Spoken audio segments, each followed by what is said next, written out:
মুসাদ্দিক, তুমি ভয় পাবে না, আমরা আছি তোমার সাথে। পুরো বাংলাদেশের ছাত্র জনতা আছে। শীত দ্বারা সন্ত্রাসী প্রত্যেককে আমরা আইডেন্টিফাই করে প্রত্যেকের পরিচয় সহ আমরা সারা দেশের প্রত্যেকটা ক্যাম্পাসে প্রত্যেকটা এলাকায় আমরা পোস্টার করবো এবং এই তাদের প্রত্যেকের ডকুমেন্টেশন হবে, প্রত্যেকটা বিচার আওতায় নিয়ে আসা হবে।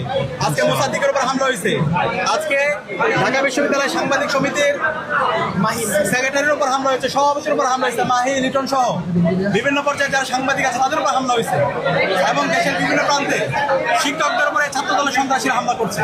তারা মনে করছে হামলা করে তারা রেহাই পাবে। আমরা হুঁশিয়ার করছি এই প্রত্যেক সন্ত্রাসের বিচার এই স্বাধীন বাংলাদেশে ইনশাআল্লাহ। আজকে রাষ্ট্রযন্ত্র এবং এই পেশি শক্তি প্রদর্শন করে ছাত্র দলের সন্ত্রাসীরা সবাই একাকার হয়ে গেছে। সবার বিচার এই বাংলাদেশে হবে, এই বাংলার মাটিতে হবে ইনশাআল্লাহ।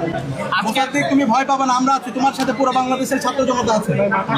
শীত দ্বারা উঁচু আর রাখে রেখেছি বিগত সময়ে, সবসময় উঁচু রাখবা। বাংলার এই জমিনে ইনসাফ কায়েম হবে। এই সন্ত্রাসের রাজত্বের কবর রচনা আমরা করবো ইনশাআল্লাহ।